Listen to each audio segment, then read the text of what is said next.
In the previous session, we looked at the analog phase detector, the mixer based phase detectors. So, let us continue with that. These are analog PDs.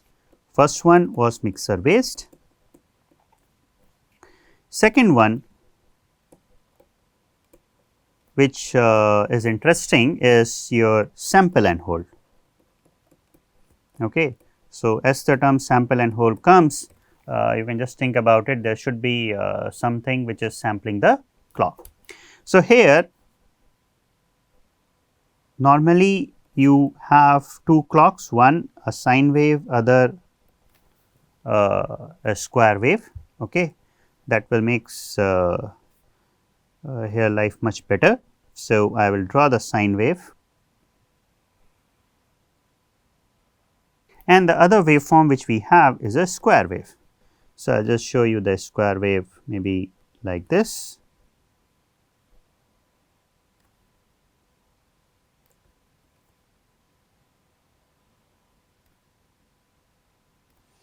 And I am assuming here the frequencies of the two waveforms are same. So, the time period is same, the only thing is the zero crossing is not matched. Okay. So, this delta t is same in all the cases, delta t, delta t, delta t. I want to detect this delta t, or the phase error is going to be proportional to delta t. So, first I will write phase error is equal to 2 pi delta t by t, where t is the time period for both the waveforms. So, I will write also V in is equal to sine of omega in t, where the time period is t. So, this can be written as 2 pi by t times t. Okay. And V out is a square waveform as shown to you here. I want to detect this phase error. Okay. The method which you can use here is sample and hold. So, what is the sample and hold? Well, you give this input signal V in to a switch which connects to a capacitor C, and this you can say I am having a buffer, and the output here is VPD. The switch is controlled by your V out signal. Okay. And here both of these things can be exchanged, whether V in is reference or V out is the other one, it can be either way. Okay. But only thing is that one is sinusoidal, other is square. So, because yeah, you can do it both the ways, right. So, here this voltage is Vx. So, what happens in this case, when you close the switch, when V out is high, okay, here I is the positive amplitude, when V out is high, what you have is switch is closed,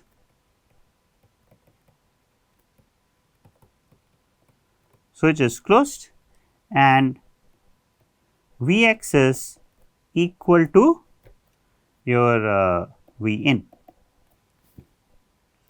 When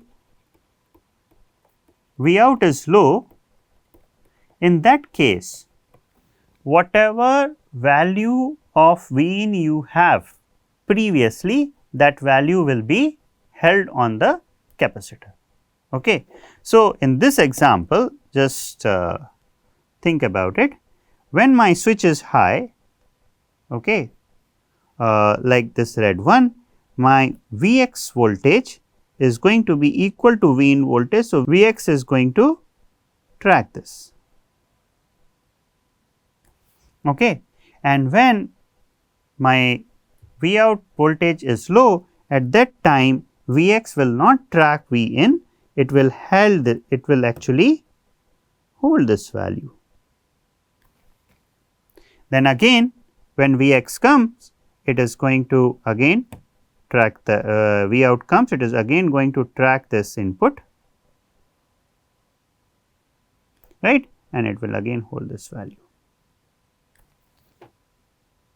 So, you see in this particular case, what is happening is that the value which I am holding here. This value is like a sampled value of the sinusoidal waveform.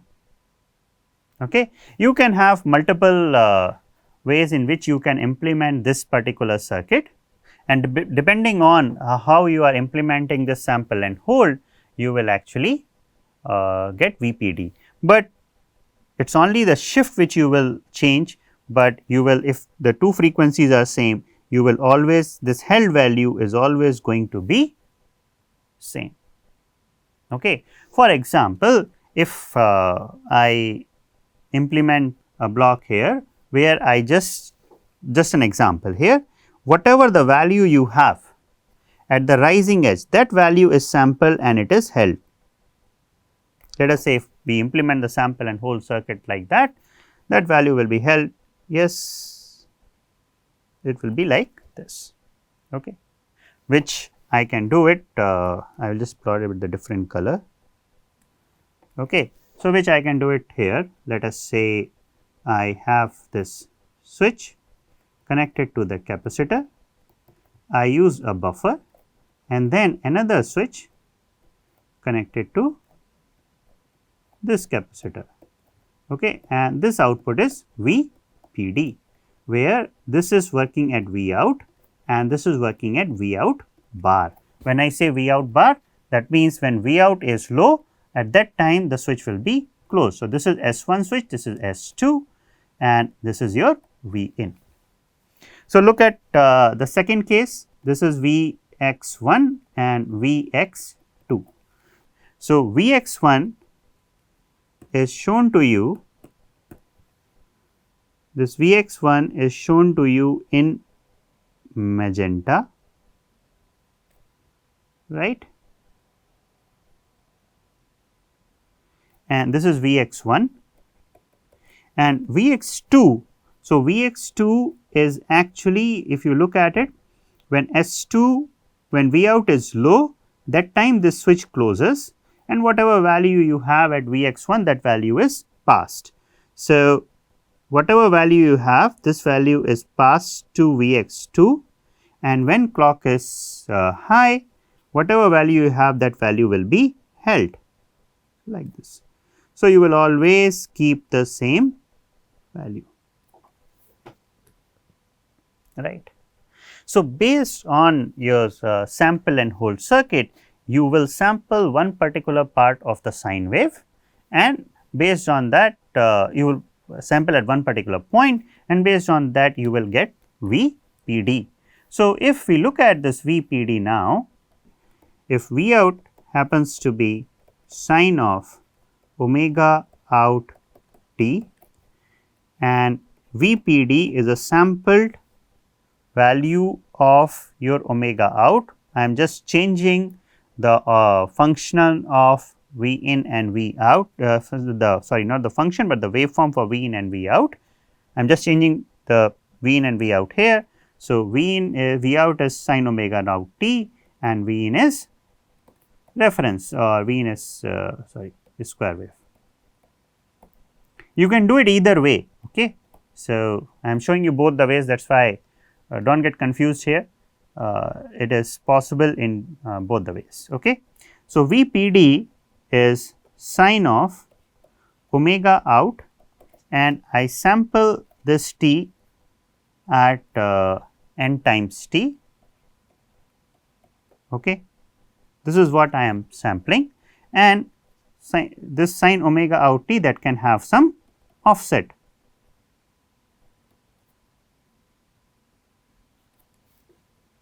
Either your sine omega out t can have an offset or VPD can also be equal to sine of omega out n t plus fixed value delta t, either case. Okay. So, the waveform which you are seeing here at the top, the sine omega out t is a sine wave with phase offset of 0. The square wave is actually coming at some delta t time away. So, it is sampling the square wave at delta t time right, and if that is the case, then you will then the sample value is going to be like this. Okay. And this expression n t plus delta t, it is very well, you can I will just, it will follow the phase error detector as, I will just show you here, and what I am going to do, I will just write it this particular expression for, because V in and V out have changed their roles. So, this is V out, this one is V in bar, and this is V in. Please try to draw these waveforms so that you are sure that what voltage we are going to, how did I come up with this expression. Okay. Now, depending on these buffer, whatever buffer you are using, depending on the VDD and ground, you will have the value which you are going to have at the output will be limited by the VDD of these buffers. Okay, it cannot be more than that, right. So, here I am just using the initial sine wave which I had has amplitude 1. If that has any amplitude, that will also be reflected. So, if this happens to be a sin omega out t, your VPD will be a sin omega out n t plus delta t. Okay. Now, VPD is a times sin of omega out n t plus delta t if the two frequencies are same, if omega out is equal to 2 pi by t, right, because t is the square wave clock waveform which is the input frequency, 1 by t is the input frequency, then VPD is a sin of 2 pi by t times n t plus delta t. Okay.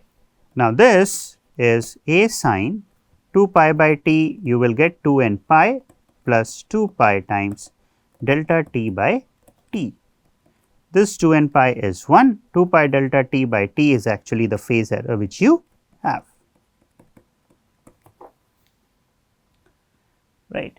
So, even when we have one as a square wave, other as a sine wave, and we use this sample and hold circuit as shown to you, you get the VPD output as sign of phase error. Okay.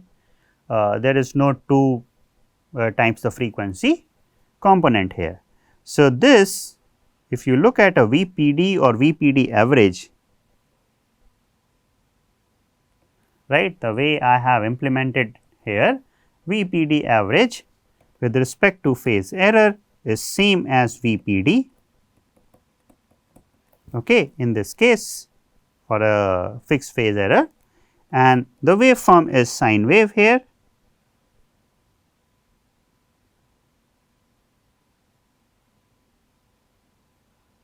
Okay, right. So, we know that this is A, this is minus A, okay, and this is pi by 2, this is minus pi by 2, this is minus pi n plus pi, right. Well, it will continue on the either side, but this is what is of interest to us. Same thing will apply here, that the gain of above phase error detector KPD is equal to A times cosine of phase error. Okay. And the linear, it is not linear. So, but we want to be linear. So, I will call this monotonous range is plus minus pi by 2. Okay. So, how is it different from the previous mixer based phase error detector? Well, in this particular case, you do not have that high frequency component to begin with, okay, and the output which you are getting is actually held output for fixed phase error, right. If you have fixed frequency and fixed phase error. If the frequency is fixed, your phase error will be fixed. If you have a frequency error, then it is going to be different. Okay. Now, this particular is actually we call this a monotonous range. Inherently, what you see here is sample and hold phase error detector is non-linear. It is not actually linear at all, right. The gain of this phase error detector, as you see, that also varies, and the gain of the phase error detector, I will just plot in the same curve, is like this. You can plot in a different curve, that is fine. This is a KPD. It depends on what phase error you have. So, when you have a PLL and it is in a steady state and you have some phase error in a steady state, you apply any disturbance, right, you should choose the gain to analyze how the loop is going to react for that particular phase error. For example, if I have in a steady state, if I happen to have a steady state phase error as this phi error 0, then the gain which I am going to use for the analysis of the PLL loop for small disturbances in the system will be this. Okay. Now, what happens in the case your sinusoidal frequency is much larger, or you are using a very high, or the output frequencies are different? Can you do anything here? So, let me just take an example. So, let us say you have a sine wave, okay, and I will show you. This is interesting here. Okay. So, I have shown you one case where my output signal is shown here. This is my V out, okay, and my input signal happens to be half the frequency. So, if my input signal happens to be half the frequency, so I will just plot that input signal. Half the frequency means that the input clock period of the square wave is 2 times the clock period of the sine wave.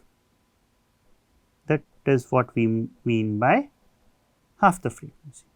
So, this is my input clock, and I am using the same sample and hold circuit to detect the phase error. Okay. So, this is delta t, and I have deliberately chosen my frequency like an exact multiples. So, this is 2 times t, okay, and this period is t for sine wave. So, if that is the case, the output of the phase error detector is sine of, if you have an amplitude A here, right. So, I will have A times sine of omega out sampled at n t plus delta t. Okay. What is difference? We were getting the same thing earlier. Well, the difference is here. Omega out is 2 pi divided by the frequency, sorry, here we are sampling not at t, but we are sampling at 2 n t, because we sample always at the whatever value you have at the rising edge on the sine wave, that value is held.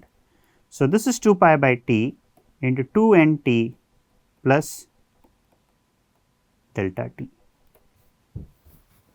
So, what you are measuring here is with respect to 2 t. You measure the phase error with respect to 2 times the time period. Here if you look at it, this is 2 pi. So, you are seeing here 4 n pi plus this. Now, the question is, well, this is going to be equal to 1, 4 n pi, you have a sine of 2 pi delta t by t. Okay.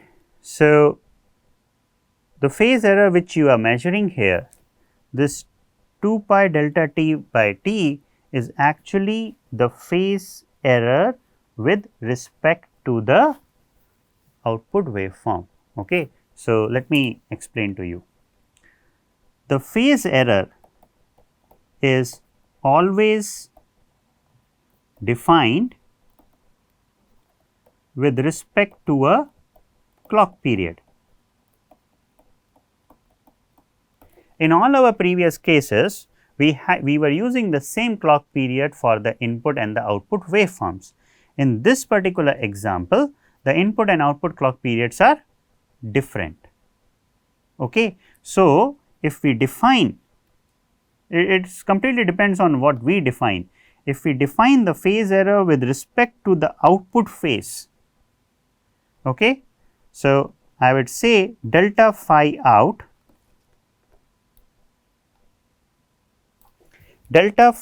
or the phase error with respect to the output phase is del 2 pi delta t by t, whereas the phase error with respect to the input phase is 2 pi, the same timing error divided by 2 t. Okay. So, what you see here is that with respect to the input phase, the phase error is, in terms of phase error, it is like half of the phase error, because we are treating the output frequency here as the input frequency by output frequency is 2 times the input frequency. So, even when there is a frequency error between the input and the output signal, right, and if you are using this as a multiple of the output frequency is some n multiple of the input frequency, you can still detect the phase error not with respect to every zero crossing of the output waveform, but with respect to every rising edge of the input waveform. Okay. So, this particular phase error here VPD,